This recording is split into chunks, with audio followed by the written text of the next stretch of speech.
अच्छा माँ, धीरे धीरे बारिश शुरू हो गई है, हमें रेलवे स्टेशन पर पहुंचना है। चलो अब हम निकलते हैं। हाँ माँ, जल्दी काम करके लौटेंगे और पैसे भिजवाते रहेंगे।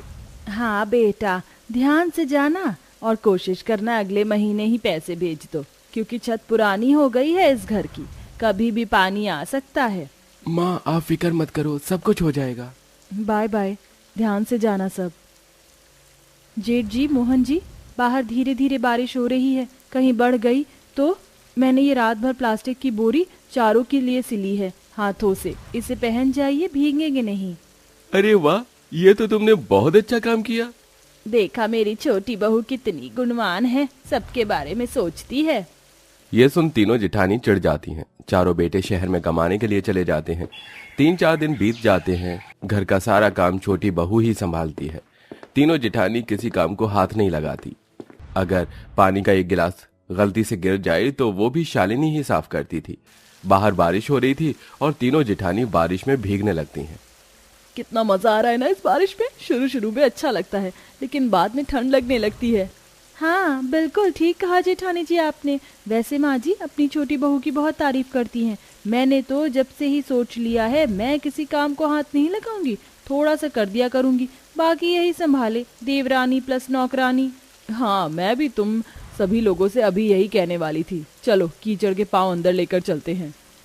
तीनों कीचड़ में कूद कूद कर अपनी साड़ी और पैर को अच्छे से गंदा करके घर में घुस जाती हैं और बिस्तर पर पड़ी सास देखकर बड़बड़ाने लगती है। दरअसल वो 2 महीने से पेट दर्द की समस्या से जूझ रही थी। अरे कमबख्तो निकम्मियों, ये कमरा गंदा क्यों कर दिया? तुम तीनों तो सफाई भी नहीं करती, बस वो बेचारी शालिनी बहू ही लगी रहती है। तुम्हारे ससुराल का एक कमरा है, उसी में ही रसोई है और सोना है, तो ये बेहूदी हरकत तो मत करो। ओ प्लीज माँ जी, मूड मत खराब कीजिए, बारिश में भीग कर तो मूड बनाया है। बनाओ तुम्हारा मूड, शर्म नहीं आती? मेरे बेटों के जाने के बाद तुम तीनों तो और सर पर चढ़ गई हो। सर पर इसलिए चढ़ गए हैं माँ जी, क्योंकि उसके ऊपर की कोई और जगह नहीं है। और रही बात दिल, तो दिल में तो आपके लिए शालिनी प्यारी बहू रहती है, उसकी तारीफ कीजिए और काम भी उससे करवा लीजिए। हाँ, ये कीचड़ भी वही साफ कर देगी, सुन लिया ना शालिनी तुमने, और हमारे कपड़े भी। जेठानी जी मैं सारी सफाई कर दूंगी, आप बस चिल्लाइए मत। आप जानती हैं माँ जी की तबीयत खराब है, कहीं और खराब ना हो जाए। Whatever, पता नहीं कहाँ इस एक कमरे के ससुराल में फंस गई मैं इन गंवार लोगों के साथ। दीदी बाहर पैर धो लीजिए, फिर मैं सफाई कर दूंगी। तीनों जिठानी बाहर पैर धोकर कपड़े चेंज कर लेते हैं और फिर शालिनी को वो जगह और उनके कपड़े साफ करने पड़ते हैं। ऐसे ही शाम को शालिनी खाना बना रही थी, फिर भी तीनों बहू बैठे बैठे गप्पे लड़ाते हुए कहती हैं, अरे बहुत भूख लग रही है, जल्दी से खाना बना कर लाना, और आज आलू की भुजिया बना देना, मैं दाल चावल बिल्कुल नहीं खाने वाली शालिनी। दीदी 4 आलू थे, उसकी भुजिया नहीं बन सकती, इसलिए मैंने चावल में डालकर पुलाव बना दिए हैं, वही खाने पड़ेंगे, कल मैं सब्जी ले आऊंगी। अरे तुझे पता नहीं है, घर में अगर 4 आलू हैं तो सब्जी जाकर ले आऊं। दीदी बाहर बारिश बंद ही नहीं हुई तो मैं कब जाती सब्जी लेने? बारिश में भीग कर जाती, और कैसे जाती? बहाने हैं बस तेरे। बस कर बहू, फिर वही बातें, पूरे दिन वो काम करती रहती है और तुम तीनों जैसे अभी बैठी रहती हो। पूरे दिन तीनों में से किसी से सब्जी नहीं लाई गई, आखिर तुम तीनों भी इस घर की बहू हो। माँ जी बहू हैं तो सूली पर लटक जाएं। इस शालिनी के आने से पहले हम तीनों ही काम कर रही थी, अब थोड़ा सा अगर ये कर लेगी तो क्या हो गया? वैसे भी बारिश और कीचड़ में से मेरे से काम नहीं होता, मुझे किचकिच से लगती है। दीदी मैं कल बना दूंगी, आप परेशान मत होइए। शालिनी सबको खाना परोस देती है कि बारिश का पानी धीरे धीरे खिड़की पर आने लगता है और सुनैना भीग जाती है। हे भगवान, यहाँ पर तो पानी आ रहा है, अगर यहाँ पर पानी आता रहा तो हम तीनों बैठकर खाना कैसे खाएंगे? इस एक कमरे के अलावा हमारे पास कोई जगह भी नहीं है।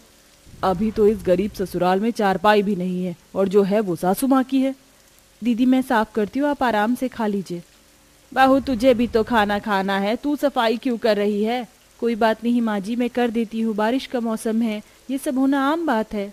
तीनों बहू आराम से बैठकर खाना खाती हैं और शालिनी बार बार उस जगह पर पोछा लगाकर सारा पानी धीरे धीरे बाहर निचोड़ देती है। ये करते करते उसे 1 घंटा बीत जाता है। बहुत थक गई, मैं ऐसा करती हूँ, इस खिड़की को ही किसी तरह बंद कर देती हूँ। बहू इस जूट की बोरी को ले ले, इसे लगाने के बाद पानी अंदर नहीं आएगा। हाँ माँ जी, मैं भी यही सोच रही थी। ये बोलने के बाद शालिनी जूट की बोरी खिड़की पर अच्छे से लगा देती है, जिससे पानी आना बंद हो जाता है और फिर वो भी सास के साथ बैठकर खाना खाती है। ऐसे ही 2-3 दिन गुजर जाते हैं। बारिश के पानी ने शालिनी को सबसे ज्यादा तंग करके रखा था, क्योंकि तीनों जेठानी तो किसी भी काम को हाथ लगाकर राजी नहीं थी। ऐसे ही एक दिन घर में बारिश का पानी अंदर टपकने लगता है। अरे मोरी मैया, कितना ज्यादा पानी आ रहा है। आरती, महिमा, सुनैना, तुम तीनों फोन में क्या देख रही हो? दिखाई नहीं देता घर में पानी आ रहा है? बर्तन लगा दो यहाँ पर। क्यों, आपकी शालिनी बहू कहाँ है? सब्जी लेने गई है और दूध नहीं है। तुमसे तो ये भी नहीं लाया जाता। बर्तन रखो यहाँ पर। हाँ ठीक है, रख रहे हैं। आप चिल्लाइए मत, वरना बीपी ऊपर नीचे हो जाएगा। तीनों बहू मुंह बनाकर बारिश की आई हुई बूंद के नीचे बर्तन रख लेती हैं, लेकिन फिर बातों में लग जाती हैं, जिससे पानी बाहर आकर घर में और भर जाता है। इतने में भीगती हुई शालिनी आती है। शालिनी, इतनी देर लगाना जरूरी थी क्या? क्या कर रही थी तुम बाहर बारिश में? घर के काम से बचना चाहती थी क्या? मुझे तो यही लगता है। देखो, घर में पानी भर गया है, अब इसे तुम्हें ही निकालना होगा। जल्दी करो, हम कहाँ बैठे, सामान खराब हो जाएगा। हाँ दीदी, मैं अभी करती हूँ। अरे बहू को कपड़े तो बदलने दो, वो बुखार में पड़ जाएगी। काम तो उसको ही करना है। ये जितनी देर में कपड़े बदल कर आएगी, पानी और भर जाएगा। समझ नहीं आ रहा आपको? जेठानी जी, फिक्र मत कीजिए, मैं हूं ना। थोड़ी सी जगह से पानी आ रहा है, कल मैं इसका जुगाड़ कर दूंगी। शालिनी भीगी साड़ी में छींक मारकर बाल्टी भर भर के घर से बाहर पानी फेंकती है और घर का पानी सुखाने की कोशिश करती है। और तीनों जेठानी बुत बनकर खड़ी रहती हैं। बेचारी सास को अपनी छोटी बहू पर बहुत तरस आता है, क्योंकि वो अक्सर वही पिसती रहती है। हे भगवान, थक गई हूँ मैं, ऊपर से ठंड भी लग रही है। आच्छू!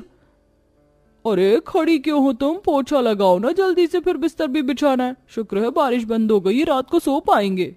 हाँ। फिर शालिनी पोछा लगाती है। धीरे धीरे उसे बहुत ठंड लगने लगती है और वो जैसे ही कपड़े बदलकर सोने जाती है तो उसकी निगाह छत पर जाती है। अगर अभी सो गई तो रात को फिर बारिश होने पर पानी आएगा। मुझे अभी कुछ करना पड़ेगा। शालिनी कुछ 7-8 लंबी डंडी को इकट्ठा करके किसी रस्सी से बांध देती हैं और फिर उसके ऊपर प्लास्टिक की 3 बोरी से चारों कोने जोड़ देती हैं, जिससे एक प्लास्टिक शीट तैयार हो जाती है। बहू, वो तीनों तो महारानी की तरह सो गई, तू ये क्या कर रही है? माँ जी, बारिश के पानी की वजह से मुझे नींद ही नहीं आई।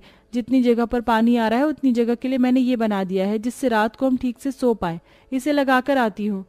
सारी चिंता बहू तुझे ही होती है। इन तीनों को तो तेरे से कोई फर्क नहीं पड़ता। कोई नहीं माँ जी। शालिनी उसे छत के ऊपर पानी आने वाली जगह के ऊपर रख देती है और उस पर ईंट लगाकर सो जाती है। लेकिन रात को 2-3 बजे बारिश की ऐसी आंधी आती है जिससे वो उड़ जाता है और फिर से घर में बारिश की बूंदें टपकने लगती हैं। शालिनी उठ जाती है।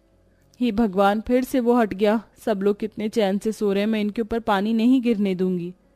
शालिनी जगह जगह बर्तन रख देती है और अपनी जेठानी के चेहरे पर बिल्कुल पानी नहीं पड़ने देती। बारी बारी से टपकती बूंद को पतीले में रखकर बाहर फेंक देती है। ये करते हुए उसे सुबह के 8 बज जाते हैं। वो बुखार से कांप रही होती है, तभी तीनों की नींद खुल जाती है। अरे वाह, क्या मस्त नींद आई है। ये शालिनी, गर्मा गर्म चाय बना दे। सुना नहीं तूने, माँ जी के साथ क्या बैठी है कंबल ओढ़कर? वो कोई काम नहीं करेगी सुनैना। आरती, महिमा बहू की तबीयत खराब है, तुम्हें दिखाई नहीं देता? बुखार में है वो। माँ जी, वो नाटक कर रही होगी। शालिनी, चुपचाप से चाय बना दो सबके लिए और थोड़े पकौड़े भी बना देना।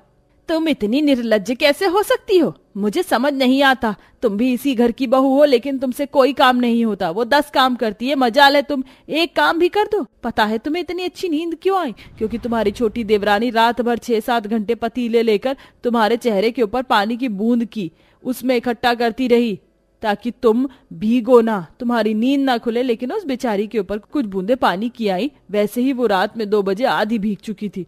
तुम लोगों को जरा सी भी शर्म वरम क्यों नहीं आती है, ये बता दो। माँ जी, मैं चाय बना देती हूँ। देख लो, मुंह से आवाज नहीं निकल रही। अरे चली जाओ मेरी नजरों के सामने से। माँ जी, पर शालिनी, हमारी वजह से तुम रात को खड़ी रही और भीगी। हमें माफ कर दो और हमेशा हम तीनों तुम पर बरसते रहे। हाँ शालिनी, हमें माफ कर दो। हम बहुत बुरी जेठानी है, लेकिन तुम छोटी होकर भी सब संभालती रही। लेकिन इस एक कमरे में होती बारिश की सिर्फ तुम्हें फिक्र थी। लेकिन अब तुम बैठो, सारा काम हम करेंगे। तीनों जेठानियों को अपनी गलती का एहसास होता है। वो शालिनी से माफी मांगकर उसकी तबीयत का ख्याल रखती हैं। अब चारों बहू में बहुत प्यार था और फिर अगले महीने में चारों पति घर में पैसे देकर घर की मरम्मत करवा देते हैं, जिससे उन्हें फिर बारिश में तकलीफ नहीं होती।